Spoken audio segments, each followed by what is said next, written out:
Hey guys, welcome to the Titanium Vault. I'm your host, RJ Bates III. And today I'm sitting down with my future competitor and past competitor, Scotty B. What's up, man? Chilling, man. Just Yeah, enjoying the beautiful day here in Southern California, and appreciate you asking me on. I'm stoked to chop it up. What's going on with you? absolutely. So I'm going to go back to, I believe it was December 2021. This is how me and Scotty met, okay? Scotty sends me this message. I'm fresh off of my win in the 2021 Closures Olympics. And Scotty's like, I can't remember exactly what you said. I should have gone back to read it, but it was something along the lines of, I could close better than you. I could beat you in a competition. And I was like, bro, I don't know who you are. Like, who are you? And he's like, no, let me do a live with you. So you can go back on my YouTube channel. There's two lives where Scotty closed. He closed against Daryl Ellison, and I've judged Daryl and Scotty, and I voted hands down. Scotty dominated that performance. And then about a month later, me and Scotty went toe to toe on the closer show, closing speed to lead leads. I will say I won that day, but I don't know if Scotty got very good leads. But what I did learn through those 2 days is this dude is the real deal. Like, he knows how to talk to sellers. You did one of the coolest things I've ever seen. You literally got an elderly lady on FaceTime. You were turning around on the camera and you're like, yeah, I'm live right now. I want to buy your house, you know? So it was amazing. And that's how me and Scotty met. And we've been friends ever since then. So, Scotty, tell the audience, how long have you been in real estate and what is it that you actually do in real estate? Okay, yeah. So again, thanks for having me. Really pumped to be on the podcast here and talk to you and tell the world a little bit about my story. I got into real estate in 2020, maybe late 2019. My entire family, whether it's my aunt, my brother, my mom, even have been in real estate. Whether they're agents, investors. My older brother's like a fix and flipper out here. I've always been around real estate. And I kind of knew in the back of my mind that somehow, some way, as I got older, that's what I would end up doing. I didn't know what I would do in real estate, but I've been well versed in real estate my whole life. I've been around it. So I knew that I would end up doing something related to real estate, when I grew up. I've been in sales for the past probably 10 or 15 years, working for startups and tech companies here in Southern California. In Santa Monica, I worked for two startups, and I kind of started my way at the bottom of both of these companies, well-known companies, and grew to the top of the ranks, the highest tier of the sales positions that they offered. Made really, especially at my last job, I actually worked for ZipRecruiter. I started with them when they were a very small company, couple hundred employees at the most, and not doing national advertising, anything like they're doing now. Right. And I was there for almost 10 years, and they have 8 different tiers of sales positions. I got to tier 8, and I was coasting there, making multiple 6 figures, working from home, full health benefits, just living the dream. And I like to say that I had the golden handcuffs on, because Yeah. I couldn't fathom possibly leaving, because I was making so much money. It was such an easy job. Um, and it was actually kind of a scary thought, because I don't have a college degree. I knew that if for whatever reason something happened there, I would have to start my way start at the bottom at a new company. And ZipRecruiter, between you and I, was the easiest product in the world to sell. So the idea of starting at a new company with a product that wasn't as easy to sell, it kind of scared me. And my older brother, he has been in real estate basically my whole life. He's always been a fix and flipper, And I guess he is a wholesaler too. I didn't really know that though, because in about 2018 or 19, I had seen a Cody Sperber ad on Facebook, and I hit up my brother and I was like, dude, I know you're in the industry. Do you know what wholesaling is? And he's like, you idiot. That's what I do. I wholesale. So long story short, while I was still working as ZipRecruiter, I asked him, like, how do I get into this? Please teach me. And he's like a one-man show. So he doesn't have like a big team or a big company. He just works, he gets his deals for the most part from agent relationships. He knows everybody, all the agents in California, and these agents know that he'll close, whether it be him or one of his, his buyers. So they bring him deals that are generally on market. So I asked my brother, hey, get me involved. How do I do this with you? And he basically said, Scott, you can, I'm not going to just bring you on and start paying you. You have to add value somehow, some way. You can either find me deals or find me private money for my flips. And I didn't know anybody with money, but I knew that I could find deals. So I was like, how do I do this? And he was like, I don't know. I get my deals on market. So this is about 2020, right when COVID started, maybe end of 2019, right before. I said, all right, I'm working full time, but I am, I have the luxury of working from home, so I don't have like a manager breathing down my neck. I'm going to dedicate a couple hours a day to try to find some deals. And I only knew on market because that's what he was doing, on market wholesale. Right. So I remember this vividly. I went to Redfin. And I don't know, for all the listeners, I don't know if this strategy would work today, but it certainly worked back in 2019, 2020. I set alerts on Redfin for new listings that hit the market with certain keywords like TLC and rehab and as is and fixer upper. Right. So that every time a new one of these properties hit the market, I would be notified first. And I know it's, generally thought of that, you should go after the older listings because those are the sellers that are probably more motivated to take less. But for whatever reason, I wanted to be the first person to call these agents as soon as those listings hit the market. And I was doing this locally, just in my market. So for about a month straight, I was calling agents, and my brother gave me a small little script like, hey, I'm a cash buyer. I drove by the property. I'm interested in making an offer. And I would do this 10, 15, 20 times a day until I got a property, until I got an agent that said, yeah, I think I can make that work. And it was actually in my hometown of Simi Valley. So my brother went to the property. We submitted an offer.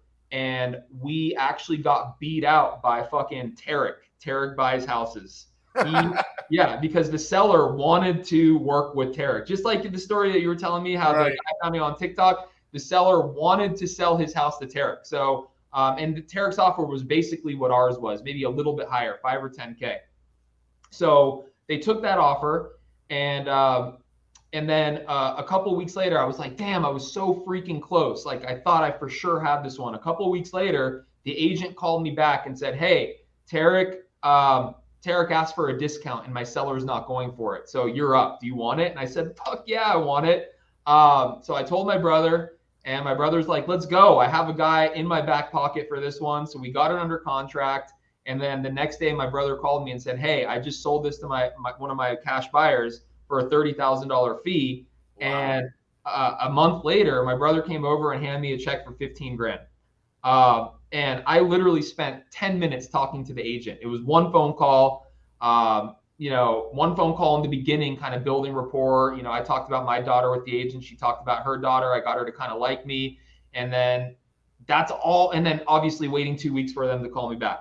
So that right there opened my eyes to like, holy shit, you can make like life-changing money with very little work as long as you know the right things to say and who to say them to. So between then and about a year, we did about 15 to 20 of these deals on the market with an average wholesale assignment fee of probably like 20 to 30K.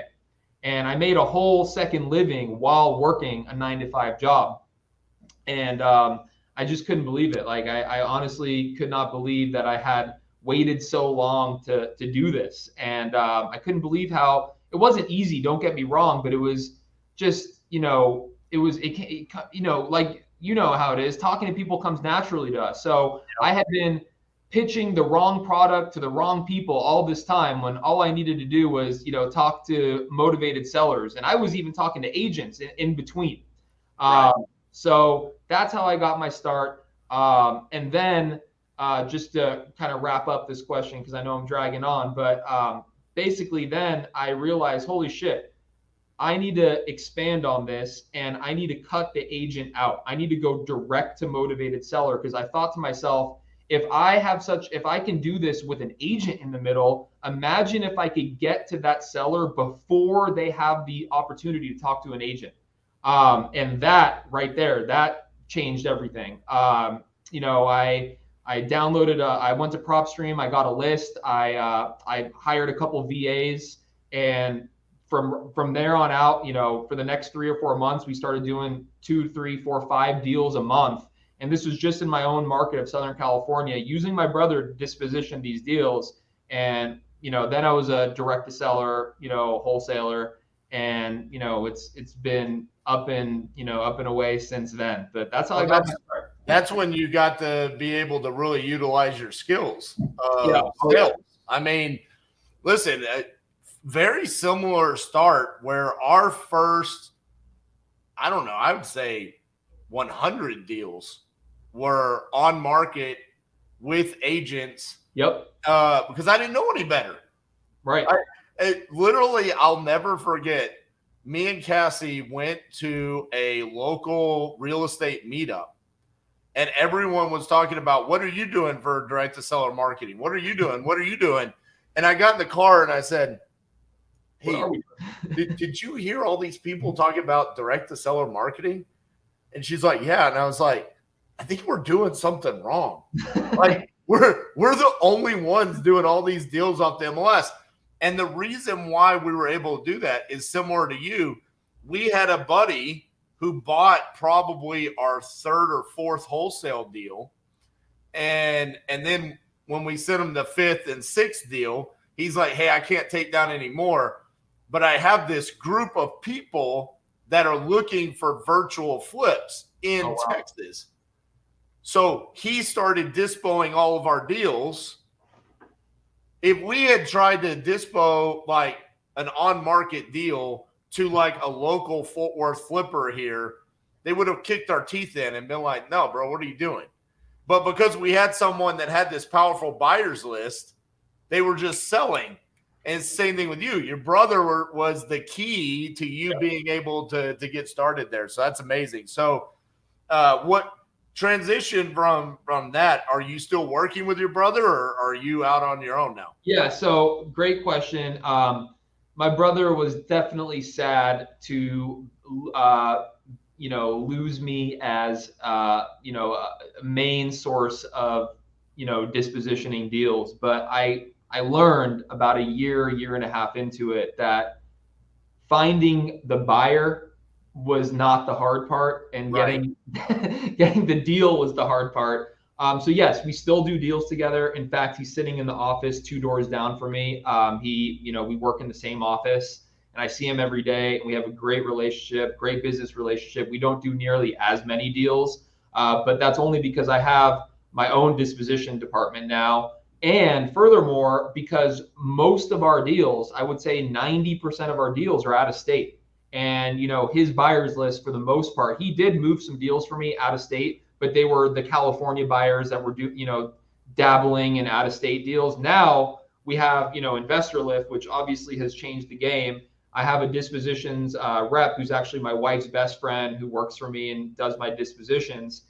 And dude, like if we have a deal, you put it on Investor Lift, an hour later, if it's a deal, it's gone for our asking price, oftentimes with a bidding war. You know what I mean? Yep. So Investor Lift has changed the game. And yes, we still do deals, but not as much, but mainly because, we're doing most of our stuff out of state. I would love to do more California deals, but, that's just not how the cookie crumbles with regards to where our leads come from. We work inbound leads for the most part. So we don't know where our next lead's going to come from. And, it used to be, from what I heard, in this industry, you had to go belly up with these sellers and, get a contract signed at the kitchen table, but that's just not how it is anymore. If you can build good enough rapport over a phone call, you're doing 50 deals in 50 days in 50 Right. states, so. Bro, I think that's why you resonated so much with me, because when I heard you on the phone, I was like, dude, this guy has no issues whatsoever where the lead is. I remember you were talking to someone in Kentucky and you're like, I just bought a deal right here. And then the next time you're on the phone with someone in Indiana, not an issue. And I've seen people where I've been at that, like, they're like, I don't know how to comp this deal. I don't know what the cash flow should be on this type of property. And that was not an issue for you whatsoever when I was watching you talk to sellers. And I was like, this guy is like cut from the same thread as me right here, baby. It's just about talking to people. And let's talk about the virtual closing. How often are you attempting or successfully closing someone on the first call? Good question. I would say maybe some of our best deals have come on first call, like one call closes, but we've also lost a lot of deals on one call closes, whether we didn't build enough rapport, so they signed with somebody else, or what we're seeing more often now, which sucks, but a lot of scammer deals, and I'm sure you run across it too, but like I have, every month at least one or two. And when you look back, it's like, shit, these people, they made it way too easy. So I oftentimes tell my team, like, hey, if you're getting a contract signed on the first call, like if it's too easy, like there's usually a reason why. Now, with that said, we've had some of our biggest deals on one call closes. So, I'm not going to knock them too much, but usually I would say only maybe like 10, 20% of the time at the most. Very well, because I've used this as a cop out, but I am very big on making them feel super comfortable with us. And, I've oftentimes gotten deals for like callbacks from when they've signed with somebody else and they did them dirty. So they remembered me and called me. Like, I'm all about like, hey, treat them like the way that I would want to be treated. And like, I know if the roles were reversed, I would not want to be pressured to sign especially on a first call. With that said, I will still do my best to do it. I'll walk them through the contract.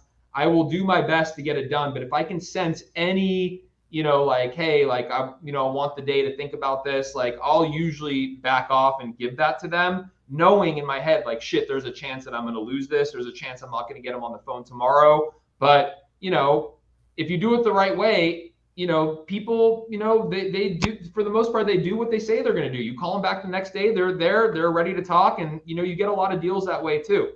So I'm not big on the one call close, but damn, have we made a lot of money on one call closes, Yeah, So I think on that topic, I think you kind of have to read the seller. Yeah. And a lot of times just ask the seller, like, hey, are you ready to sign a contract? And a lot of times it's, I'm ready for you to send me a contract so I can review it. But I'm going to need to talk to my husband or my wife, or I'm going to need my cousin that's a realtor to review it, or an attorney or something like that.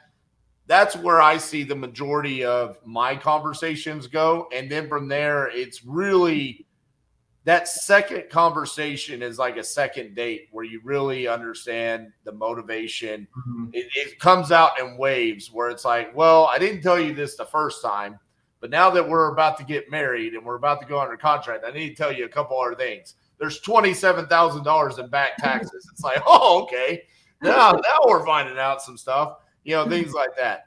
A couple of other things that stood out to me when I heard you talking to sellers was your ability to pitch creative. Yeah. Like, bro, you're a baby in this. Like, you've been doing this for 3 years, but you're very comfortable in pitching creative finance solutions. Where did that come from? I'm intrigued by it. I think it's so freaking badass to be able to lock up a deal with creative financing. So I love it. You know that I have, my own rentals. I'm up to about 75 rentals, and with interest rates where they're at, it doesn't make sense to get a hard money loan and then, move that into like a DSCR product. Like, it makes sense to get a low interest rate from a seller. So ultimately, it just makes sense to me. And I guess, I saw some Pace Morby videos back in the day, and I was like, damn, this is what's up. The whole subject to existing mortgage taking over their existing loan. But if you think about it, if you know how to, because I have a team of acquisition managers right outside this door, and we have a meeting every Friday where I review their calls. And for the last couple of weeks, in a group setting, and then I make, we talk about it. And because I'm so big on creative financing, for the past 2 months, all of the calls have been revolved around creative pitches, sub-2, seller finance, hybrid pitches. And the reason being is because if you pitch it the wrong way, it can come off so scammy. Just like, hey, I'm going to take over your loan. Like, it just doesn't sound right, especially when you're pitching it on the first call. So if you think about it, like, the way that I pitch it is like, hey, Mr. Seller, we, are normally making our money here by acquiring fixer-upper homes that we're able to get for pennies on the dollar. We buy your house, we fix it up, and we sell it to a nice family who's going to move in and hopefully make a nice profit. And then we rinse and repeat that process. But because your house is, doesn't fit that mold, your house is nice, you have a tenant in place, you obviously aren't going to, want to take, 70 cents on the dollar, 60 cents on the dollar. There is a way that we can get closer to your asking price. And that's if I were to keep it as a rental property. I don't care if I'm paying retail. I care more about the cash flow. And as well as I know that interest rates are so high right now that, the attractive part of this deal is the fact that you have a loan, at 3.5%. with a very manageable payment, where now all I have to do is put a tenant in there to cover your payment plus a couple $100. And now I'm in a positive cash flow situation. I don't really care if I'm paying your asking price, your retail. So my point is if you pitch it the right way, the sellers totally understand where you're coming from. And they may not agree, they may not be down, but they understand why that solution makes sense for you. Yep. And I got into this industry not to do wholesaling. It was to build, generational wealth with rental properties. I was working at ZipRecruiter, and the wholesaling came later. I really wanted rentals. That's what I wanted. I told you I was scared shitless of losing my job and having to start over. And I had a baby on the way, and I was like, shit, I need to start, building wealth with rental properties. So that's how that was my main goal in this industry, was to acquire rental properties, and the wholesaling came later because, rental properties are great as a long-term play, but, they do not make you money in the short term. They cost you money. Yes, absolutely. Yeah. Right, so you need wholesaling to pay for that shit. Yeah, exactly. So I've got a statement and then I got a question. So the statement on the sub-2 part of things. Yeah. When you are talking to the seller before you go into that pitch, yeah, I think it's so important for you to pull out the motivation.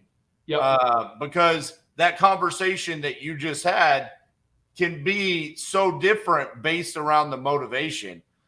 For example, we just closed a sub-2 deal in Michigan this week, where my conversation with her after hearing her motivation is, do you want me to just take over the mortgage? And she goes, that would be amazing. Because she told me so much motivation. Right. She essentially was like, I think she actually said the words, I wish someone would just come along and take this problem off my hands. Mm-hmm. She just didn't know how to say, I wish you would just buy it sub-2. Right. She didn't know that. So once I said, would you like for me to just take over the mortgage? Well, what does that mean? Mortgage stays in your name. The deed goes in my name. I'm going to start making the payments. If I don't make payments in our purchase and sell agreement, you have the right to take the property back. She says, that sounds amazing. Boom, done deal. Right? Yep. So the motivation is extremely important for those people that struggle to understand when and how to pitch sub 2. Make sure you understand what their motivation is first. Absolutely.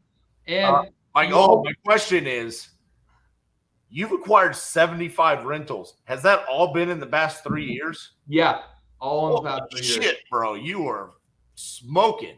Yeah, dude. Well, one of them was a package of 7 rentals, all in Tulsa, which just got hit with a big big storm or something the last couple of days. Luckily, none of my properties were affected, but I have a seller with 300 properties in Tulsa, and I took me a while to get him to, give me the first package, but we did a seller finance deal on 7 of them. And we're working on a second package right now. But yeah, man, all in the past 3 years, many of which are creative, sub 2, seller finance. I log on to fucking Freedom Mortgage with 7 different login and passwords every month, and Penny Mac and Serve Bank, and I have a whole list. I have a whole rental portfolio in Podio for all of my creative deals with all the logins and passwords. Yep. I mean, it gets a little much to manage, but yeah, man. I've got the same thing, bro. On my cash flow report, it's got the little bracket of the address, and then it's got the little link to where you log in, and then the name. And it's so funny because it's like on all my sub 2s, you're logging in with somebody else's email. Welcome, Kathleen. Yeah, exactly. It's pretty badass, dude. It's pretty badass. And the crazy thing is like, I have so much equity in these. Like, it's crazy. Like, every single property, because for me, I know Pace Morby talks about as cash flow is king, cash flow. And I agree, cash flow is king, but I still underwrite my deals where I'm not buying these deals for retail. So oftentimes my sub 2 deals have the same equity that a normal cash deal would have, but it's also sub 2. So, I know that if push comes to shove and I, run out of money and I need to sell one of these properties, I'm not going to be upside down, and I'm still having, a good flip on my hands potentially. Bro, listen, you're preaching to someone that's been in business for themselves for 13 years. Okay. Yeah. I have just straight up saved myself multiple times by saying, hey, this sub 2 that we got 3 years ago, let's sell it. And then boom, instead of having that stress, now we have $100,000 in the bank account. So bad. And it's only one property. You know what I'm saying? And it's like I say every time we do it, it sucks. There's a couple that I look at and it's like, we sold it for $250. It's worth $450 now. Yeah. And we made $100,000. So we could have $350,000 in equity right now, but the ability to do that, and then the ability to turn around and go get another one the next day, because we're constantly marketing. We know how to take these deals down. You can't think about that. That's the reason why we do this. So, all right. So I want to also talk about, I just said this at the end of my live today. I think transitioning into the Closers Olympics, not only are me and you the top closers, but I think that me and you are the top creative closers. I've watched you do it, and I know what I could do, and I know I put it out there before. I think I've seen your ability to be super creative on the fly, as well as you understand the numbers. See, here's where most people, I think, when they try to do creative finance, they get lost, where it's like, well, I've got to go figure out what the terms would be if you seller finance. Or if we do a sub 2 seller fi hybrid, I've got to figure that out and I can call you back. I've seen you do it right there on the fly, just like I do it. Is that something, because you've done so many of these creative deals, that you teach your team, like, hey, we're going to pitch this, we need to have those numbers available right then and there, or otherwise we're kind of looking like jackasses, Yeah. hey, you want to do this? Well, I don't know what the numbers would look like. I'll call you back, you know? Dude, it's so easy to pull up a mortgage calculator on Google. And, I get it. Some people aren't, very math, they're not very good at math or whatever. I've always been a numbers guy. So it really just comes easy to me. But yeah, I mean, think of the purchase price, subtract the mortgage, that leftover, pull up a mortgage calculator. It's easy, and I feel like that's what gives us credibility. Credibility is to be able to spit it off right then and there. Whether the seller agrees or not with the numbers, at least it makes us look like we know what we're doing. And I mean, all my guys have a mortgage calculator pulled up on a tab on every phone call in case they need to pitch creative. I want them to play with the numbers. We always start at 0% interest, obviously, and give them a number and see what happens. I mean, I have a deal too that I'm thinking of. You never know what is going to motivate a seller. And, of course, I would never sell one of my properties on a 20-year note with 0% interest, but I have two of them in my portfolio. And I paid retail for these properties, but who cares when you're saving $100,000 in interest over 20 years? So, it's crazy. Creative finance is very powerful. It's a very powerful tool. And that's why I think I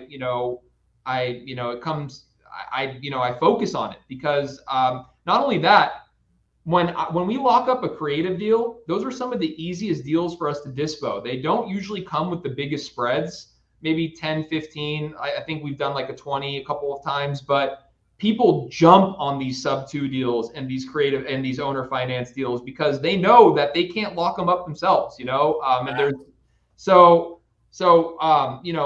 if I don't want it, like we have 3 sub 2s in escrow closing this month, or one of them has already closed, 2 at the end of the month.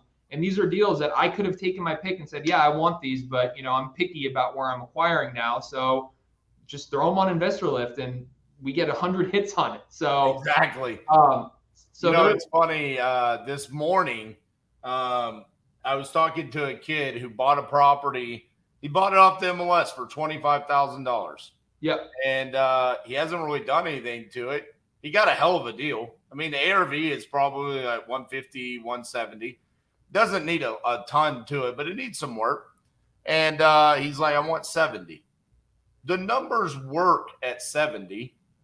And I'm like, we sell or finance. He has no idea what it is. So we go through it. And I'm like, listen, what's important to you? He says, what's important to me is the price, 70. So I said, okay, that's fine. What's important to me is no down payment and no interest. I said, I'll give you 70. I don't care about that. It's cash flow for me. And I'm getting that equity that you're talking about in the long run. And it's hilarious. I get asked all the time during these live videos, how do you get so many seller finance deals with no money down? Well, first of all, I don't bring up a down payment unless they ask me. Right. It's as simple as that. As a lot of times I'm like, would you sell or finance it to me at $120,000? I don't know. Maybe. What would those monthly payments look like? I punch it in the mortgage calculator with no down payment and I say $500. And they say, yeah, that would work. Magically, we never talked about a down payment, Right. And you're right. It is about being able to do the math, but it's also about just navigating the conversation and making sure that you're telling them exactly what you want. And I literally tell the sellers that the beautiful thing about seller finance is we can make this where it wins for both of us. And as long as we're both happy, then it's great.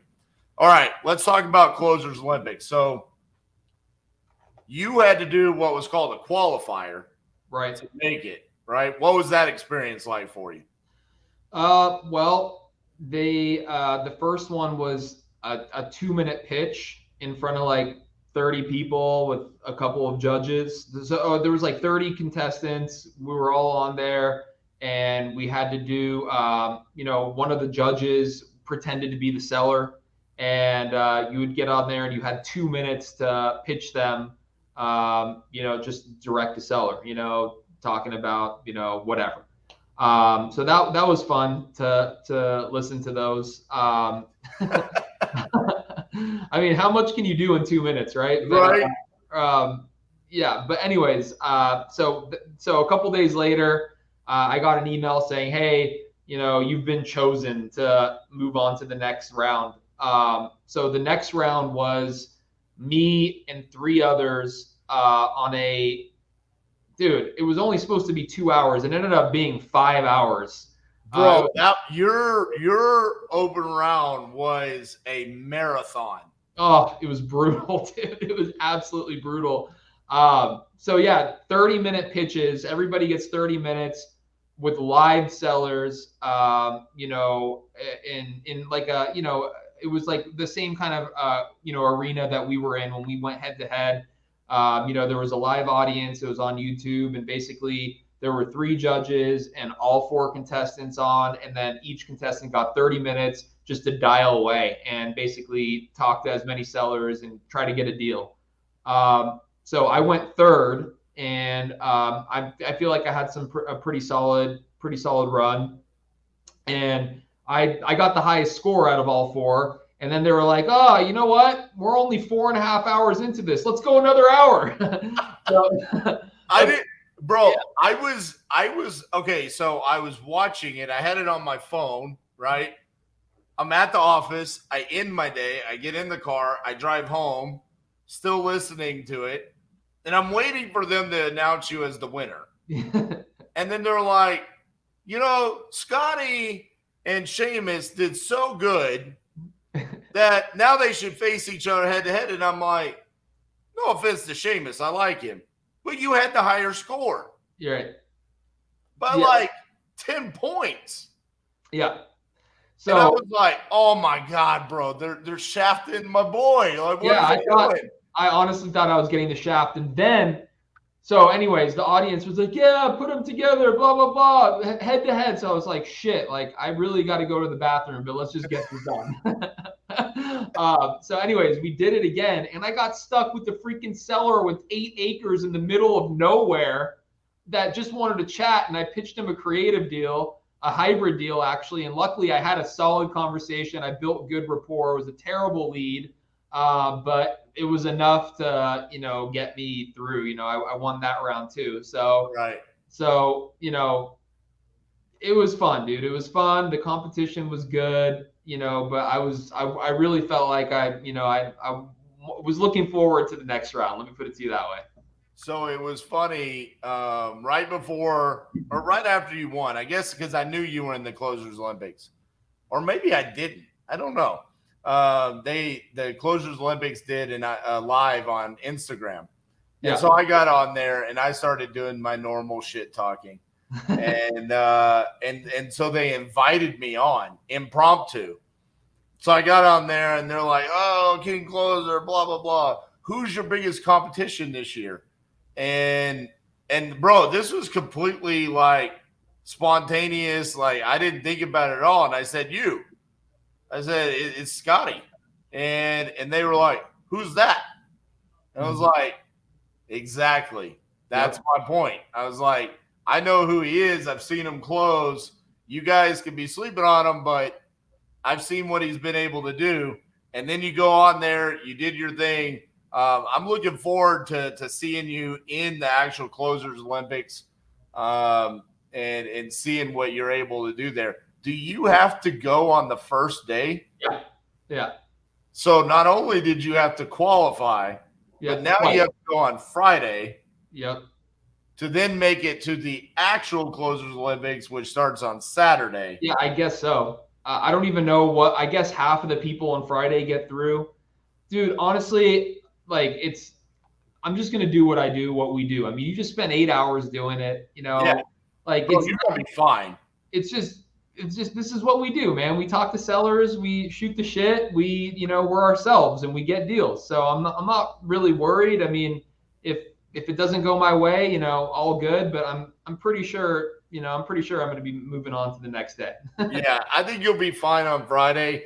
On Saturday, it's a little bit tougher because there'll be 12 of us and only 3 move on. Oh, really? Yeah. So that's pretty significant attrition, Yeah. Like in 2021, I finished second and only 3 of us moved on. But like going down with only 2 closers left, I was like, there's a possibility I could get bounced. Yeah. And it was like a little bit nerve-wracking watching, because I was like, dude, I got like a contract and I could potentially not make it to the finals here, Who won that year? Me. No, in 2021 you won. Yeah, okay. That was 2021. 2020, don't even get me started on that. That was a shit show. Yeah, I got some beef with Carlos Reyes about 2020. But no, man, this should be a lot of fun. I'm looking forward to you showcasing what you're going to do. I literally made a wish list of people that I wanted to bring on the podcast this year. You were in my top 5 people that I wanted to bring on, because to me, I just think your story is impactful to a lot of people. You know, you had the golden handcuffs. And I can't tell you how many students I've had in similar situations where they're like, RJ, I really want to do this, but I'm making $250,000 a year at my job. Yep. I would be an idiot. Like, how can I explain to my wife that I'm leaving $250,000 a year to go try to sell paper? Right. You know, but you found a way to do it. And not only that, 75 rentals. And you're utilizing that skill set to not only do it yourself, but also build up a team. You're an inspiration to a lot of people out there, myself included, man. You kind of reinvigorated me because I watched you and I was like, dude, this guy has a hunger right here to make deals go down. And I could see it with like every single seller you're on the phone with, you offer a solution of some sort. And that's inspirational. So that being said, I need you to go ahead and make a prediction. What's going to happen in the Closers Olympics? Well, I'm going to win by a landslide, obviously. Oh, by a landslide! Oh, my God. I say all those nice things. I mean, honestly, I think I'm the best closer in the country, man. I think that if I had my fanboys on our head-to-head, then they'd gone a little bit of a different way. I think I got a little bit of the shaft on that one. There we go. Here we go. But no, man, I think it's. I mean, listen, I don't know who else is going to be on other than the people that were qualified. I tuned into those, so I saw who's going to be there, but I don't know like the big names that are going to be there. I think that you're a beast, obviously. I've been watching a little bit of your 50-50-50, and, I was just talking to my assistant, Patrick, about how insane this is and how crazy you are for going on 8 hours a day. But at the same time, you've already generated $82,000 on 10 deals sold. So, I mean, It's making money. That's on the closed deals. There's 362,000 also in assigned. Okay, so yeah, that's just on the closed deals, right? Yeah. Right. No. I think that we have very different styles, obviously, but we both get the same results. You have done it on stage and you've done it in front of audiences for years, so you have a lot of recognition. But I think that this is going to be my coming out party, man. I think that this is going to give me the opportunity to, show people what Scotty B is all about. So I agree. I think this is going to be your coming out party. My prediction right now is that the finals are me, you, and Tyson Smith. Okay. Yeah, he's pretty good. That's going to be 2 people that they forced to qualify. And the 2 people that I told the Closers Olympics should automatically have spots because y'all were that good. And they ignored me. They called me the king closer. But they ignored this. It's a vanity title. They give me no authority whatsoever. They're like, who do we need in this? I'm like, Tyson Smith, Scotty B. They're like, okay, cool. We're going to make them go through 87 qualifiers. Yep. Make sure we put them on camera. He got in though, right? He got in. Tyson got in though, right? He won. No, he has to qualify on Thursday, tomorrow. Oh, on Friday with me, right? Or No, tomorrow? he has to do a qualifying round like shit. you did. His qualifier hasn't even been on yet? No. Oh, okay. He's doing it June 22nd. Okay, that's tomorrow. Yeah, so I hope I'm predicting he makes the finals and he hasn't even qualified for the damn thing yet. So that's my faith in his abilities right there. But anyways, man, last question. Yeah. The hell is your name? Okay. Yeah. I get this one a lot. So I told you, I started wholesaling out of my house, working from home with the golden handcuffs on, and we had done 3 or 4 deals where he came over and handed me a check for 15, 20, $10,000. He said to me, dude, are you cashing these in your own name, or are you should probably get like an LLC or something. Like you should probably start a business of some sort so that you can write off tax deductions and yada yada yada. So my brother, he lives also in Southern California off of a street called Parkway, and his business is called Parkway Home Investments. And I'm sitting in my 3rd bedroom, which is my home office. I live on the corner and I'm looking out my window and I see my street sign right there, and it's Balsamo Avenue. So I'm like, what the fuck am I going to call my company?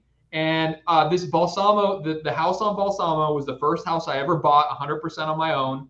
I still own it to this day. I have one of my employees living there and paying rent. And I had my first child there. It's where my wife and I got married. It means a lot to me. I love that house. If it was twice the size, I'd still be living there, but we outgrew it. Right. So that house just means so much to me. And the street, I was looking at it. I was on literally Zen Business, trying to set up an LLC, trying to figure out what to name my company. And I was just like, fuck it, we're going to go Balsamo Home Investments, just like my brother did Parkway Home Investments. And it just kind of stuck. I've been rocking with it ever since. Plus, I don't need, and it's funny I'm saying this now, but I don't need all the strangers on the internet knowing my real name. So it's kind of like my stage name, Scotty Balsamo. I got you.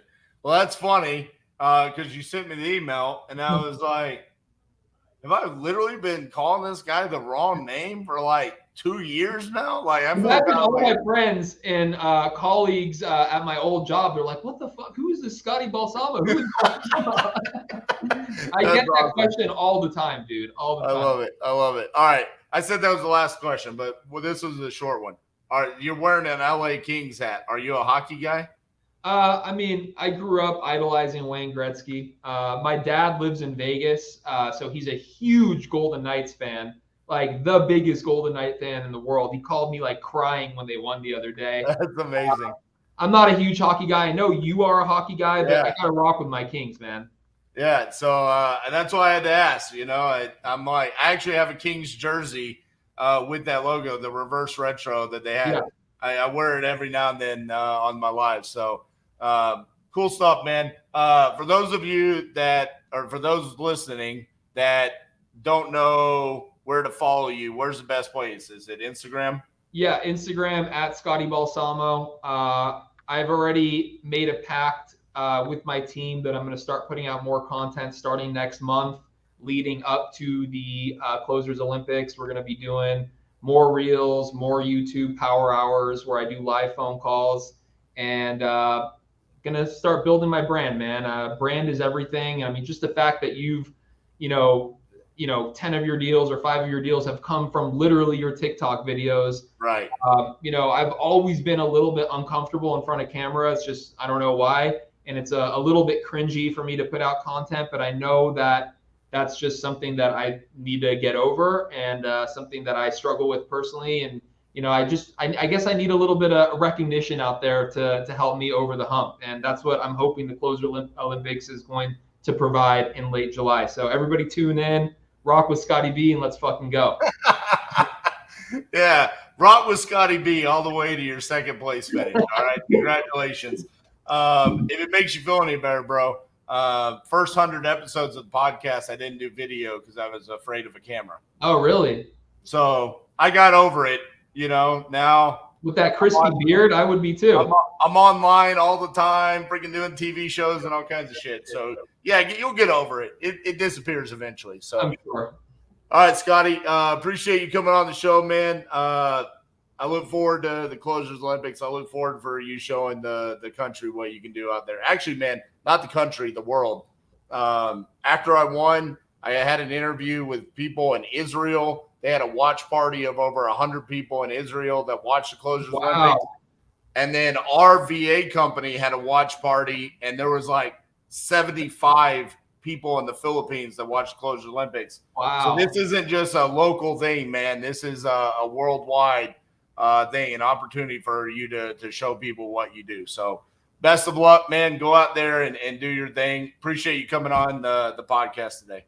Appreciate you having me, man. Thanks, and good to catch up. And let's talk again. Do a little Closers Olympics recap in a month and a half. All right? Oh yeah, we will. All right. We will. You'll show off your silver medal. All right, bro. I'll talk to you later.